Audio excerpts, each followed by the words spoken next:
আসসালামু আলাইকুম ওরহমতুল্লাহ। 10 মিনিট মাদ্রাসায় আপনাকে স্বাগতম। আল্লাহর পবিত্র নামের যে বরকত এবং স্বাদ ও আনন্দ রয়েছে তা অন্য কিছুতে নেই।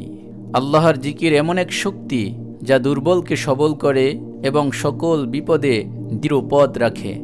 কারণ আল্লাহর স্মরণকারীর বিশ্বাস এই যে সব কিছু আল্লাহর হুকুমেই হয় এবং আল্লাহর কোনো ফয়সালা বান্দার জন্য অশুভ নয়। আল্লাহর ফয়সালা মেনে নেওয়ার মাঝেই বান্দার কামিয়াবি ও কল্যাণ। কোরআন মাজিদে আল্লাহর জিকির বেশি বেশি করতে বলা হয়েছে, অন্য কোনো ইবাদত সম্পর্কে এমন কথা বলা হয়নি। কারণ আল্লাহর জিকির তথা আল্লাহর স্মরণ এমন এক বিষয় যা মানুষকে সব ধরনের গুনাহ থেকে রক্ষা করে এবং শরীয়তের হুকুম মোতাবেক চলতে সাহায্য করে। উপরন্তু তা এত সহজ যে এর জন্য আলাদা করে বেশি সময় ব্যয় করার কিংবা অন্যান্য কাজ স্থগিত রাখার প্রয়োজন হয় না। আল্লাহর জিকির হচ্ছে যাবতীয় ইবাদতের রূহ। আবু উসমান নাহদি রহমতুল্লাহি আলাই বলেন, কুরআন মাজিদের ওয়াদা অনুযায়ী যখন কোনো বান্দা আল্লাহকে স্মরণ করে তখন আল্লাহ তাকে স্মরণ করেন। আল্লাহ তাআলা ইরশাদ করেছেন, তোমরা আমাকে স্মরণ করো, আমিও তোমাদেরকে স্মরণ করব, এবং শুকরগুজারি করো, নাশুকরি করো না। সূরা বাকারা আয়াত নম্বর 152। সুতরাং আমরা যখন আল্লাহর জিকিরে মশগুল হই তখন একথা স্মরণ করা কর্তব্য যে স্বয়ং আল্লাহ তাআলাও আমাদেরকে স্মরণ করছেন। এতে জিকিরের স্বাদ বহুগুণ বৃদ্ধি পাবে। জিকিরের 14টি ফজিলত, সুফল ও উপকারিতা এই ভিডিওতে উল্লেখ করা হলো। নম্বর 1, কোরআন মাজিদে আল্লাহ তাআলা বলেন, আর আল্লাহকে অধিক পরিমাণে স্মরণ করবে যাতে তোমরা সফলতা অর্জন করো। সূরা আনফাল আয়াত নম্বর 45।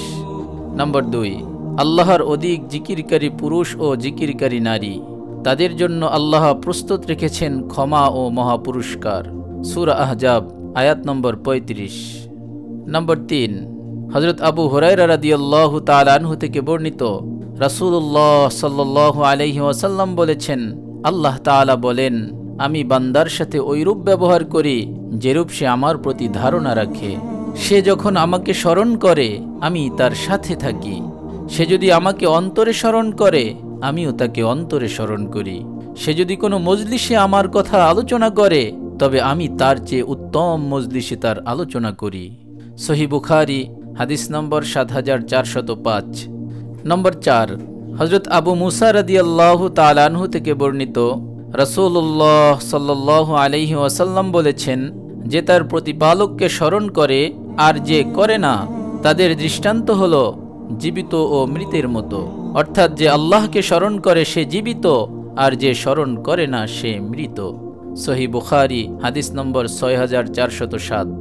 নম্বর 5, হযরত আবু দারদা রাদিয়াল্লাহু তাআলা আনহু বলেন, রাসূলুল্লাহ সাল্লাল্লাহু আলাইহি ওয়াসাল্লাম সাহাবাদের বললেন, আমি কি তোমাদেরকে এমন একটি জিনিসের কথা বলবো না যা তোমাদের সমস্ত আমলের চেয়ে শ্রেষ্ঠ, তোমাদের প্রতিপালকের নিকট সবচেয়ে পবিত্র, তোমাদের মর্যাদাকে আরও বুলন্দকারী, আল্লাহর রাস্তায় সোনারূপা খরচ করা থেকে এবং জিহাদের ময়দানে শত্রুর প্রাণ নেওয়া ও শত্রুর হাতে প্রাণ দেওয়া থেকেও উত্তম? সাহাবারা বললেন, অবশ্যই বলুন। তিনি বললেন, তা হলো আল্লাহর জিকির। জামে তিরমিজি হাদিস নম্বর 3377।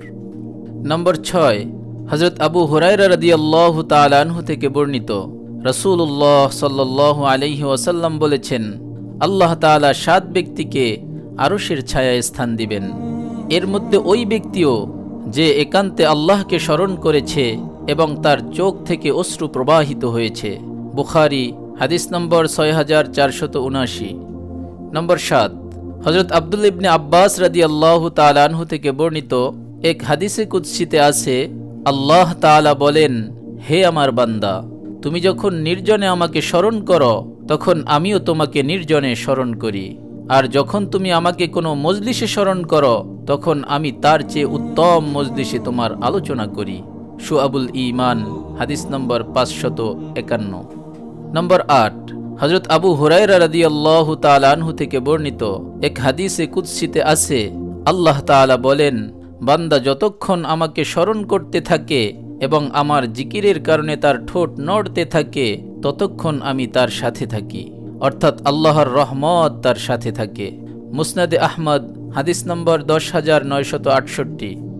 নম্বর 9, হযরত আবু হুরায়রা রাদিয়াল্লাহু তাআলা আনহু ও হযরত আবু সাঈদ রাদিয়াল্লাহু তাআলা আনহু থেকে বর্ণিত, রাসূলুল্লাহ সাল্লাল্লাহু আলাইহি ওয়াসাল্লাম বলেছেন, যখন কিছু মানুষ আল্লাহকে স্মরণ করে তখন ফেরেশতারা তাদেরকে ঘিরে রাখেন, আল্লাহর রহমত তাদেরকে ঢেকে নেয় এবং তাদের উপর সাকিনা নাজিল হয়, আর আল্লাহ তাআলা তার নিকটতম ফেরেশতাদের সামনে তাদের কথা উল্লেখ করেন। সহিহ মুসলিম হাদিস নম্বর 700। নম্বর 10, হযরত মুআয ইবনে জাবাল রাদিয়াল্লাহু তাআলা আনহু বলেন, রাসূলুল্লাহ সাল্লাল্লাহু আলাইহি ওয়াসাল্লাম বলেছেন, আল্লাহর জিকিরের চেয়ে আযাব থেকে অধিক নাজাত দানকারী আর কোনো আমল নেই। মাজমাউল জাওয়ায়েদ হাদিস নম্বর 16745। নম্বর 11, হযরত আনাস রাদিয়াল্লাহু তাআলা আনহু থেকে বর্ণিত, রাসূলুল্লাহ সাল্লাল্লাহু আলাইহি ওয়াসাল্লাম বলেছেন, যখন কিছু মানুষ আল্লাহর জিকিরের জন্য একত্রিত হয় এবং আল্লাহর সন্তুষ্টি একমাত্র উদ্দেশ্য হয়, তখন আসমান হতে একজন ঘোষক ঘোষণা করেন, তোমাদেরকে মাফ করে দেয়া হয়েছে এবং তোমাদের গুনাহসমূহ নেকিতে পরিণত হয়েছে। শুআবুল ঈমান হাদিস নম্বর 534। নম্বর 12, হযরত আনাস রাদিয়াল্লাহু তাআলা আনহু থেকে বর্ণিত, রাসূলুল্লাহ সাল্লাল্লাহু আলাইহি ওয়াসাল্লাম বলেছেন, তোমরা যখন জান্নাতের বাগানসমূহের নিকট দিয়ে যাও তখন সেখানে খুব বিচরণ করো। সাহাবারা বললেন, ইয়া রাসূলুল্লাহ, জান্নাতের বাগান কি? তিনি বললেন, জিকিরের হালকাসমূহ। তিরমিজি হাদিস নম্বর 3510।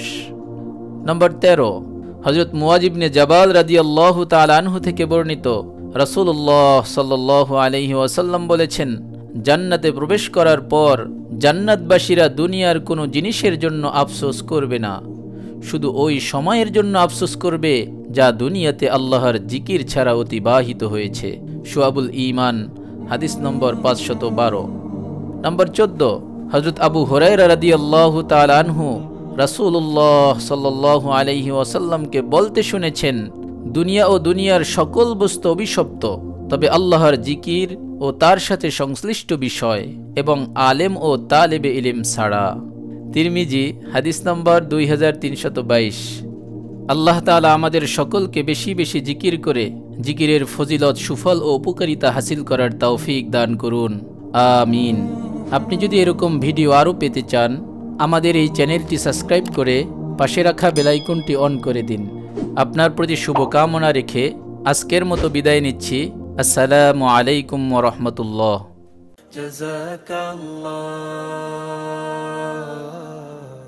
জাযাকাল্লাহ।